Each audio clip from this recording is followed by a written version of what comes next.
สวัสดีเด้อพี่น้องป้องไปลุงป้าอาหน้าบ้าวหน้าสาวFCสุขุสุคนผู้ติดตามเล่าวสามัคคีมื้อวานนี่เล่าวสามัคคีก็เดินดีอยู่พี่น้องวันที่13มื้อนี้วันที่14แล้วเด้พี่น้องมือบุญแล้วเด้แต่ยังบ่ทันมีเสียงหยังหรอกดีใจนำพี่น้องอยู่คือว่าได้โอกาสได้ก็ได้ปล่อยเลยนะพี่น้องเนาะไปเลยวันของวันที่14ได้โอกาสพอดีเสียงหยังบ่ทันมีกระทรงผู้คำนวณกระทรงเลขกะเราสามัคคีก็ออกมาเขาเจ้ากระทรงมาพอดีก็ได้คำนวณต่อเลยพี่น้องเนาะดีใจนั่นพี่น้องสิได้เห็นบานนี้กับปัญหาตัวหนึ่งก็คือจังเล่าประตูชัยนั่นแหละพี่น้องกับดาวโจรจักสิได้บ่ได้อยู่เป็นปัญหาอยู่เบิ่งกันนะพี่น้องเนาะอาจสิบ่ได้หรืออาจสิได้ก็จังเบิ่งเห็นกับแปลว่าตามระบุวันที่นั่นแหละพี่น้องกันได้ก็คือของดาวโจรชะตาก็ต้องเป็นของวันที่15มันว่าพี่น้องของวันที่14ได้แล้วเดี๋ยววันที่15แต่เล่าประตูชัยนี่มื้อนี้ของวันที่14ของเล่าประตูชัยมันนำกลกันคนละมือพี่น้องของวันที่14ยามมื้อแลงอันนี้ดาวโจรชะตาวันที่14ยามมื้อเช้าได้แล้วยังวันที่15ยังอีกมื้อนึงของดาวโจรชะตาผ่านกับผ่านเนาะพี่น้องนะบ่ผ่านกับเราสามัคคีผ่านอยู่เราสามัคคีมื้อวานนี่ก็วันที่13ก็เบิ่งของเก่าก่อนนะพี่น้องเนาะได้จะมาจังใดไปจังใดวันที่13มีนาคม2568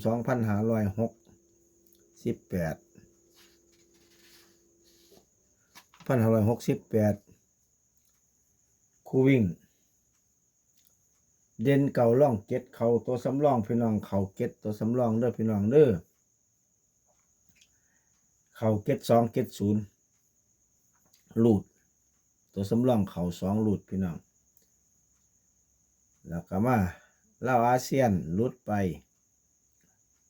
เล่าอาเซียนลุดไปแล้วก็มาเล่าสามัคคี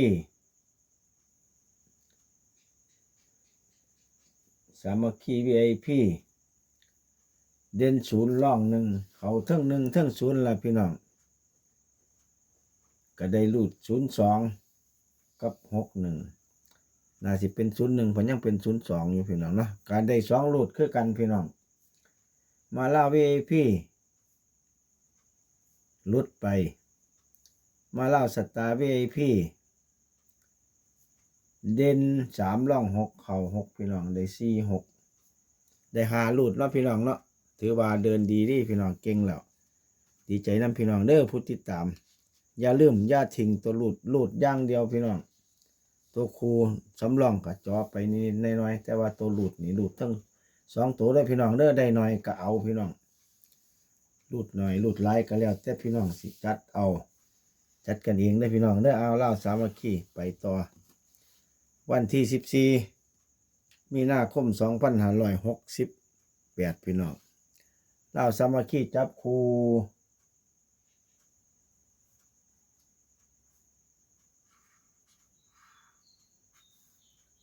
เก็ด5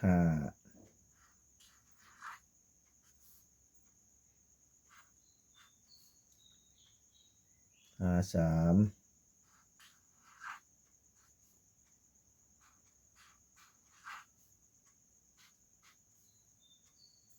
30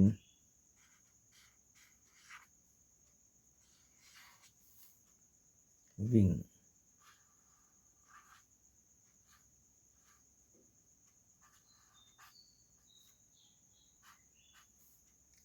30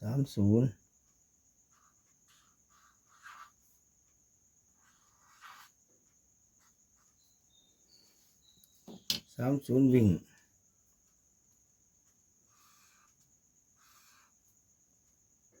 กลม30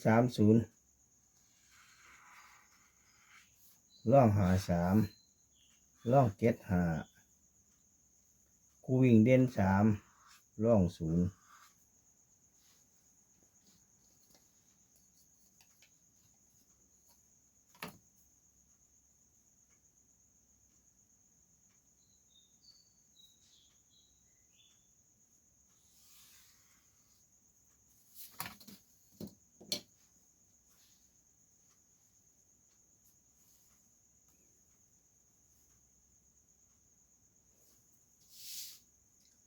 เหล้าอาเซียน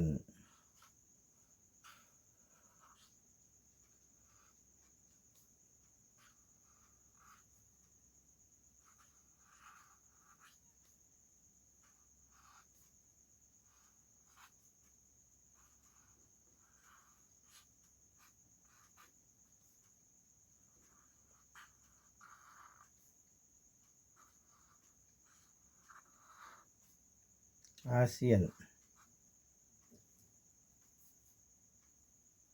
จับคู่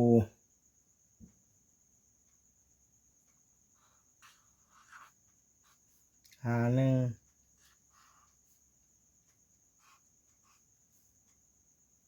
51 53แม่น51 08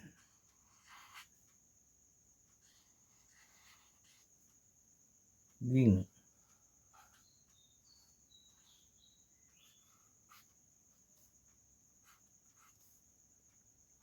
08วิ่ง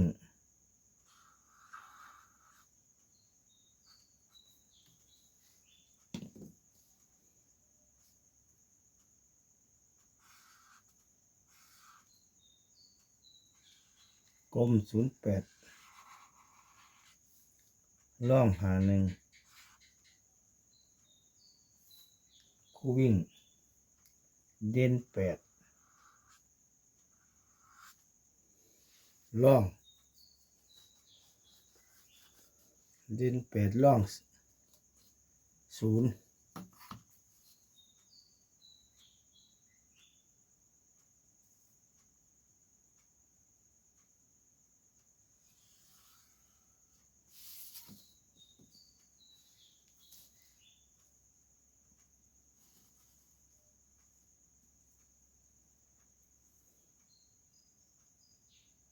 ลาวสามัคคี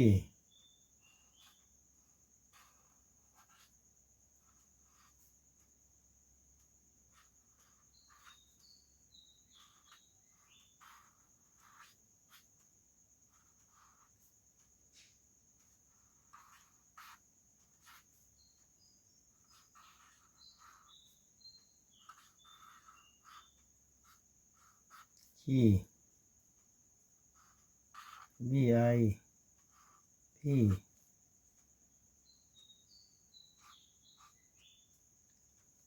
สามัคคี VIP จับคู่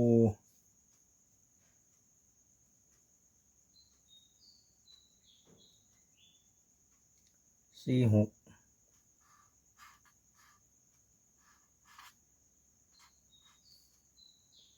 67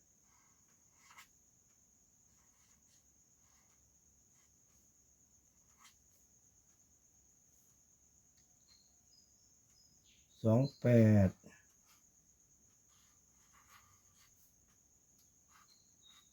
วิ่ง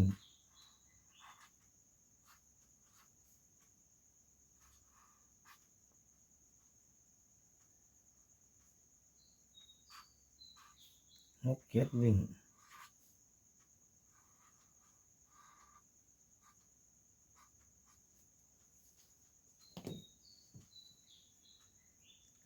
67วิ่งกลม67ล่อง46ล่อง28คู่วิ่งเด่น6ล่อง7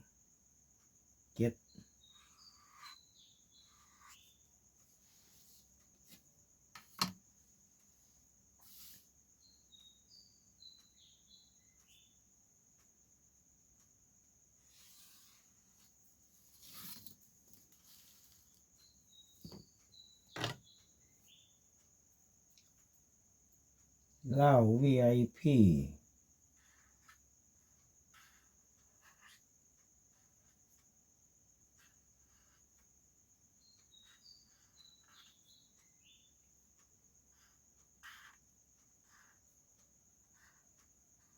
เหล้า VIP จับคู่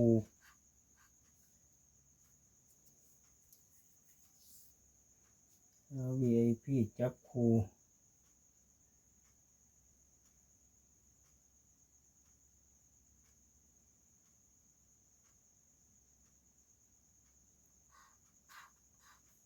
419794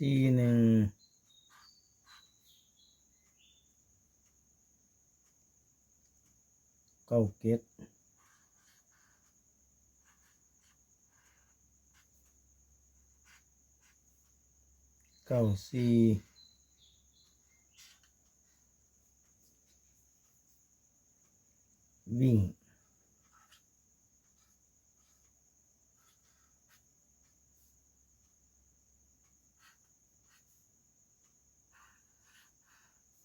94วิ่ง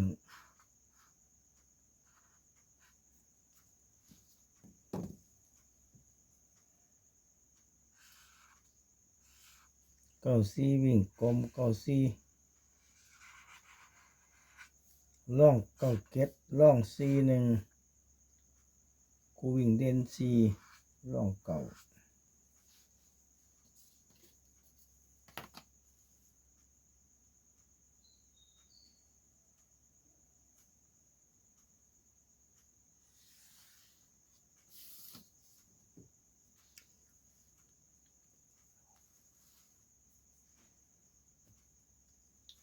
เล่าสตาร์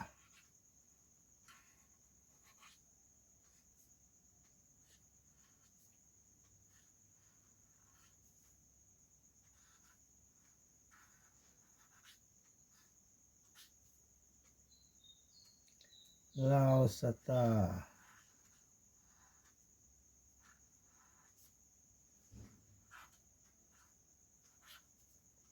วีไอพีจับคู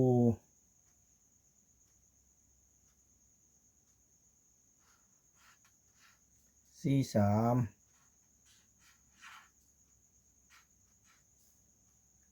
45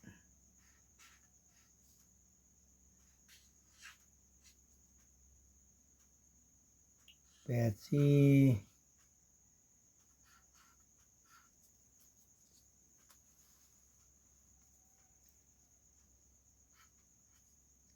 วิ่ง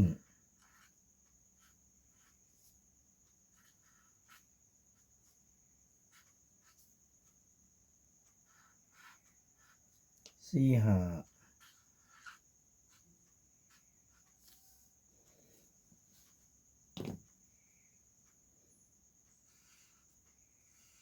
45วิ่ง45เด่นกลม43ล่อง84ล่องกูวิ่งเด่น5ล่อง4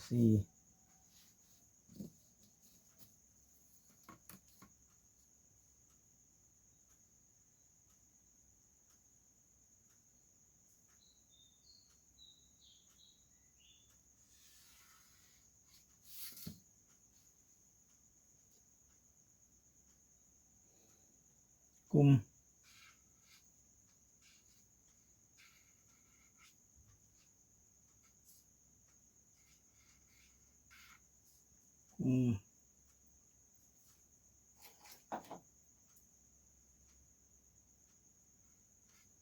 66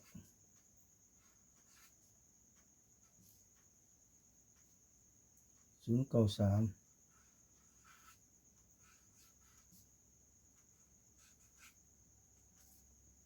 93 498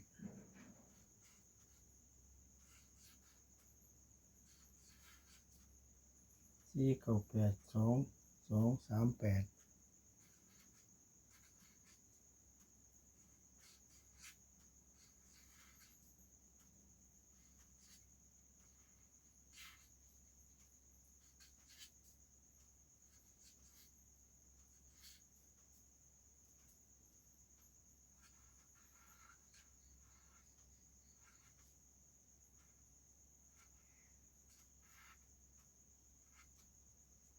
ขอไข่เป็นปอปลาเที่ยวเว้ยตาขุนเด้อพี่น้องเด้อว่ามันตาปุ่นหางขอไข่ยาวจักหน่อย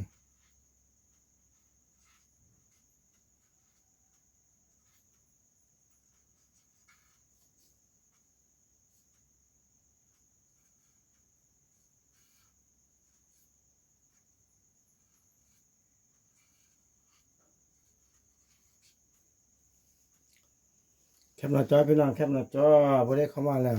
เอาไปลุ้นโชคกันมือแรงพี่น้องวันที่14วันสิบ่ได้ออกอากาศปานใดออกอยู่พี่น้องทันอยู่